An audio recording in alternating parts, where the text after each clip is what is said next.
కిరాతకంగా ఒక నేవీ ఉద్యోగి చంపేసిన విషయం. కానీ ఆ పాపకి అలా జరగడం మాత్రం మరి చాలా బాధాకరమే. ఎందుకంటే ఇక్కడ అమ్మాయి చిన్నప్పటి నుండి ఇక్కడే ఉండేది, చాలా మంచి అమ్మాయి, వాళ్ళ ఫ్యామిలీ కూడా మంచిదే. మరి ఏం జరిగిందో మరి మనకైతే తెలియదు కదండి. ఇలా మీడియాలో చూసే మేము కంగారు పడ్డాం, ఎక్కడో జరిగింది అనుకున్నాం గాజువాక అంటే. కానీ తర్వాత తెలిసింది మౌనిక అని తెలియగానే మేము ఒకసారి షాక్ అయ్యాం. ఫ్యామిలీ కూడా మంచిది, అమ్మాయి నెమ్మదస్త్రాలు కూడా ఎప్పుడు డ్యూటీకి వెళ్ళేది వచ్చేది అంతే, ఇంట్లోకి వెళ్ళిపోయేది. కానీ మరి ఇలా జరగడం అంటే బాధాకరం. అమ్మాయికి మాత్రం న్యాయం జరగండి. మరి తల్లిదండ్రులు ఫ్యామిలీ అంతా చాలా మరి బాధపడుతున్నారు. మరి అమ్మాయికి ఏదైనా మరి 5 ఏళ్ల నుంచి పరిచయం ఉన్నా కూడా ఒక అమ్మాయిని నమ్మించి ఇంటికి పిలిపించి అత్యంత క్రూరంగా ఊపిరి ఆడకుండా, అంటే ముక్కు నోరు మూసేసి చంపేయడమే కాకుండా తర్వాత ఒక కత్తి తీసుకొని మళ్ళీ ముక్కలుగా కానీ ఎంత రాక్షస గుణం అంటే మరి ఇంకా ఇంతకు ముందు ఏం చేశాడో కానీ ఆ నేవీ ఉద్యోగం అంటే జనాలు కాపాడాలి. ఇంత భయపడలేదు అసలు. అబ్బాయి భయపడకుండా మొక్కలు కోయడం కూడా మరి ఎంత దారుణంగా చేశాడంటే మళ్ళీ అలాంటిది మళ్ళీ ఇంకో అమ్మాయికి జరగకూడదండి.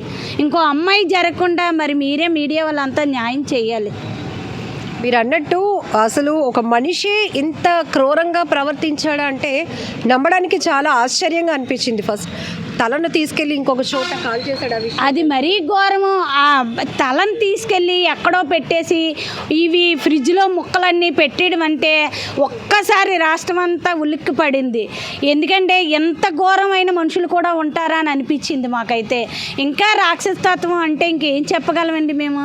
ఇంకా మనుషులంటే ఇంకా మన మధ్యలో తిరిగి మనతో నుండి ఒక నేవల్ ఆఫీసర్ ఒకరిని రక్షించడం పోయి ఒక అమ్మాయిని ఇంత దారుణంగా చంపడం అంటే మేము అందరం చాలా నిజంగా ఇలాగ భయభ్రాంతులతో ఉన్నాం అసలు మేము.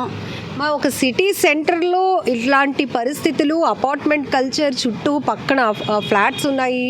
మొత్తం ఆ కీర్తి ఎన్క్లేవ్లో అతను ఉంటున్నటువంటి ఆ కీర్తి ఎన్క్లేవ్లో 25 ఫ్లాట్స్. సో ఒక పక్కింట్లో ఏం జరుగుతుందో మరో పక్కింటికి తెలియలేనటువంటి దారుణం తెలియట్లేదు అని అంటే మరి ఒక ఫ్లాట్లో ఉన్న వాళ్ళందరూ అలాగే ఉంటారండి. ఇప్పుడు ఇండివిజువల్ ఇల్లు ఇక్కడ అనుకోండి, బయట చిన్న అరుపు జరిగినా మేము బయటకు వస్తాం ఏం జరిగిందని. ఇప్పుడు ఆ అమ్మాయిని ఏం చేశాడో తెలియట్లేదు, నోట్లో గుడ్లు పెట్టాడో అరవనవ్వకుండా చేశాడో మరి ఆ అమ్మాయిని ఏం చేశాడు అనేది మరి మనకు తెలియదు కదండి.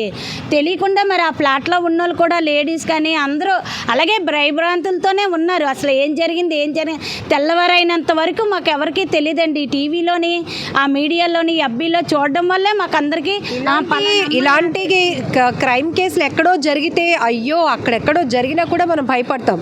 బట్ మీ గ్రామానికి సంబంధించినటువంటి మీ స్ట్రీట్కి సంబంధించిన అమ్మాయి అని ఆ ఫోటో చూసిన తర్వాత మేమందరం నిజంగా ఇప్పటికీ భయంతోనే ఉన్నామండి. అమ్మాయికి అలా జరగడం అంటే మేము నిజంగా మనుషులు అవ్వలేకపోతున్నాం.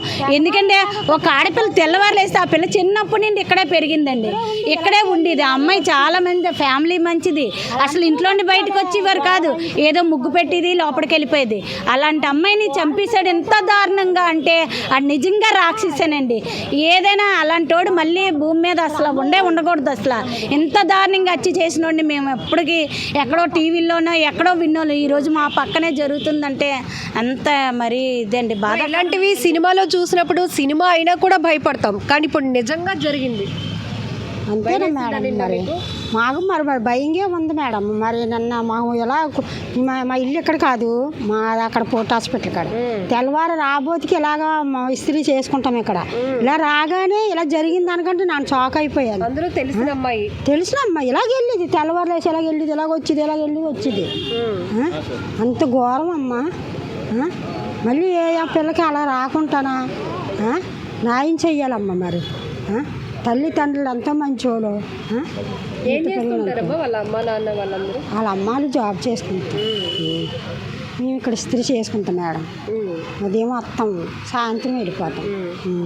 ఇది మౌనిక ఉంటున్నటువంటి తాటిచెట్లపాలెం సంజీవయ్య కాలనీ 1 దగ్గర ఉన్నటువంటి స్థానికులు తీవ్ర భయభ్రాంతులకు గురయ్యాం. ఇలాంటి ఘటనలు అనేక ఇతర రాష్ట్రాల్లో కానీ ఎక్కడో ప్రాంతాల్లో జరిగినప్పుడు ఒక్కసారిగా ఉలిక్కి పడేవాళ్ళం. కానీ రోజు డ్యూటీ కోసం కానీ ఇతర పనుల కోసం మా కళ్ళ ముందే ఇలా వెళ్ళి అలా తిరిగి వస్తూ ఉన్నటువంటి ఆ అమ్మాయి ఇక లేదు, ఆ అమ్మాయినే ఇంత ఘోరంగా చంపేసి ముక్కలు ముక్కలుగా చేసేశారు అంటే ఒక్కసారిగా షాక్ అయిపోయాము అనేది కూడా ఇక్కడ స్థానిక మహిళలు సుమన్ టీవీతో మాట్లాడుతూ చెప్తున్నటువంటి విషయాలు కూడా మనం చూస్తున్నాము. కానీ చాలా భయంకరమైన దృశ్యాలు మనుషుల మధ్య జరుగుతున్నాయి. ఇట్లాంటి నేర ఘటనలు మళ్ళీ మళ్ళీ జరగకుండా అమ్మాయిలకి రక్షణ కల్పించాలి అనే బాధ్యత విషయంలో కూడా ప్రభుత్వాలు, పోలీసు వ్యవస్థ, న్యాయ వ్యవస్థ కఠినంగా శిక్ష విధించాలి అంటూ కూడా మహిళలు అయితే డిమాండ్ చేస్తున్నారు. ఇదే మౌనిక వాళ్ళ ఇల్లు. సో రోజు ఆమె డ్యూటీకి వెళ్ళేటప్పుడు కావచ్చు, అంటే పంజాబ్ నేషనల్ బ్యాంక్లో పనిచేస్తుంది కాబట్టి బ్యాంకుకు వెళ్ళి రావటం కానీ, లేకపోతే ఈవెంట్స్కి సంబంధించి వాళ్ళకు ఒక డ్రెస్ కోడ్, అవుట్ఫిట్ కూడా చాలా బ్యూటిఫుల్గా ఉండాల్సి ఉంటుంది. అలా చక్కగా రెడీ అయి వెళ్ళేది. ఎప్పుడైనా ఇక్కడే ఇంటి ముందు ముగ్గు వేస్తూ కనిపించే అమ్మాయి ఇక లేదు, అత్యంత దారుణంగా మర్డర్కు గురైందనే విషయాన్ని మాత్రం మేము ఎవరం జీర్ణించుకోలేకపోతున్నాం, తట్టుకోలేకపోతున్నాము. ఇక్కడ నిన్నటి నుంచి ఒక 24 గంటలు గడిచినప్పటికీ కూడా ఒక్కసారిగా ఆ షాక్ నుంచి ఇంకా మేము ఎవరం బయట పడలేకపోతున్నాము అంటూ ఇక్కడ స్థానిక మహిళలు చెప్తున్నారు.